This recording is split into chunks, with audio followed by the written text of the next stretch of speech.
Hi,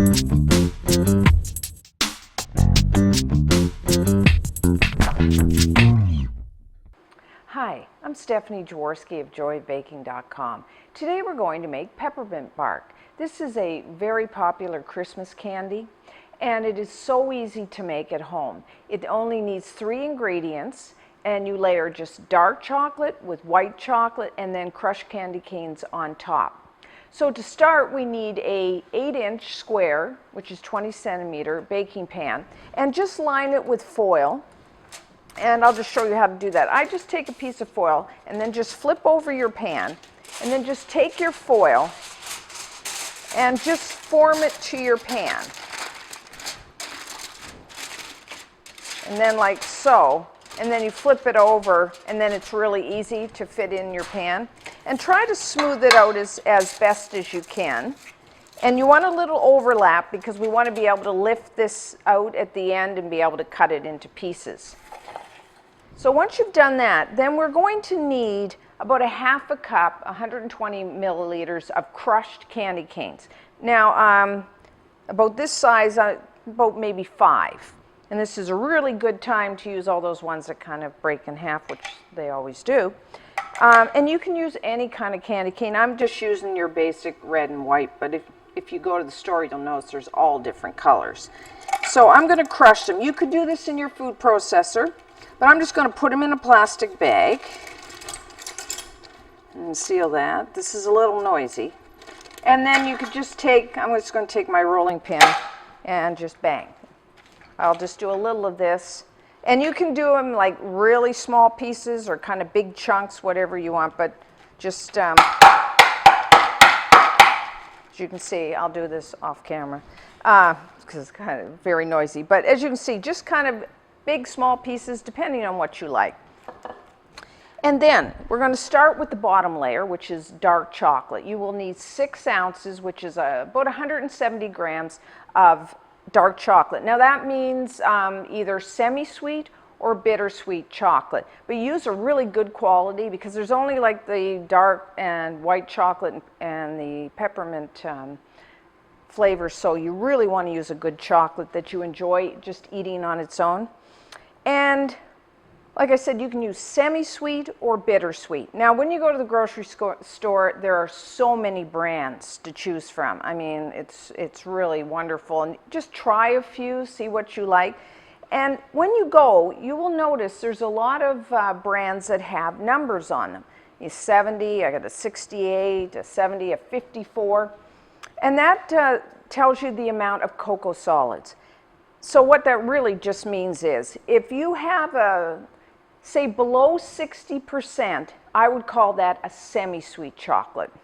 Like this Newman's Own, a 54%. That's a really nice, got a little sweetness to it. And like a 70%, that's pretty bitter. A really nice chocolate, but it has a very sharper taste to it. So keep that in mind when you're, especially if you're giving this as a gift. You know, take into account the taste of who you're giving this to, whether they would like either a semi or a bittersweet chocolate.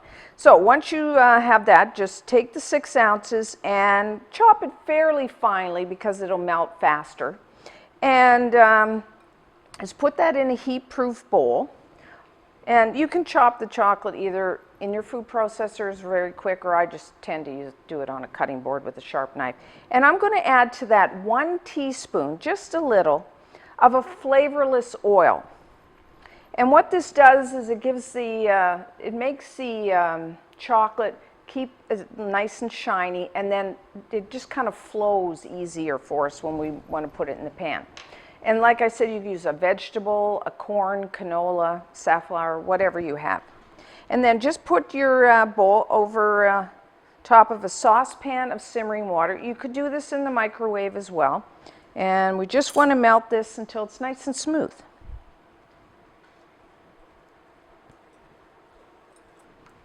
Okay, it's nice and melted. Just remove it from the heat. And then just pour it into your pan.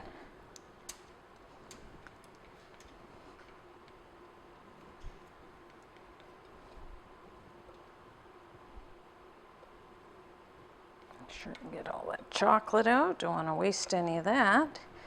And then you can just tilt the pan until you get a nice even layer of the chocolate.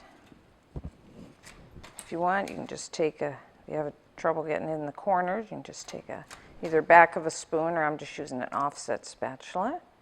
Make sure.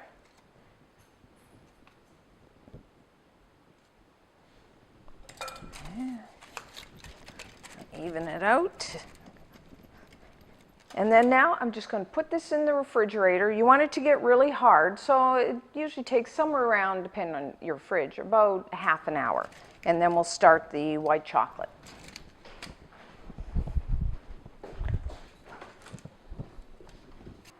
So now for the white chocolate layer. Again, we need 6 ounces, 170 grams, but this time we need 6 ounces of white chocolate. And again, finely chop that and put it in a heat-proof bowl. Now, as you can see here, this is white chocolate, which isn't really white, it's ivory colored. And when you're buying white chocolate, make sure again it is really good quality. And the way you know white chocolate is of good quality is on the back of the chocolate bar or bag, whatever you're buying, white chocolate, it lists cocoa butter. Not you don't want it to list like vegetable oil or vegetable fat. You want to make sure cocoa butter, because that way you know it is a really good quality white chocolate with a nice sweet vanilla flavor to it. So once we have that in the bowl, again, add 1 teaspoon of a flavorless vegetable oil and just put it over your saucepan, simmering water, or you can do it in the microwave, and just melt it until it's nice and smooth. Okay, so our white chocolate has melted. Make sure when you melt white chocolate that you have the heat really low, because white chocolate can have the tendency to scorch very easily.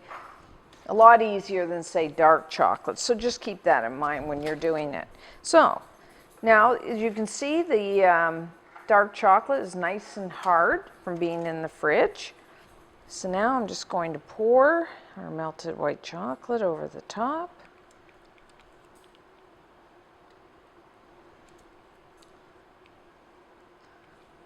This is a really nice gift to give or to nibble on after supper, or this is a snack.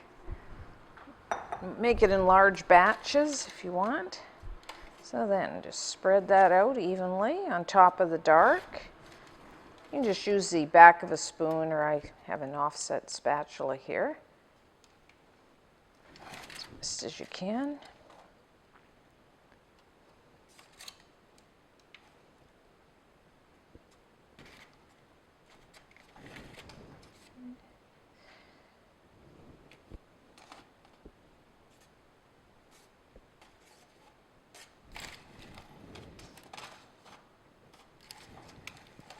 Okay, so once you've done that, then take your candy canes, crushed, and just sprinkle. Now the amount is up to you. And if you like big chunks, you can have some of that, or just really finely crushed. I like a fair amount. Sure you get in the corners there.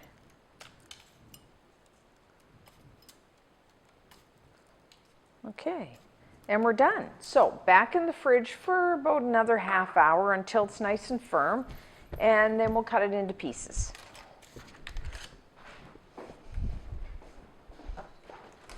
So our peppermint bark has now been chilled until firm. So just taking the sides of the foil, just lift it out of your pan, and then just put on a cutting board and peel back the foil. So, and then you can either just break it into pieces just with your fingers, or I like to just use a knife.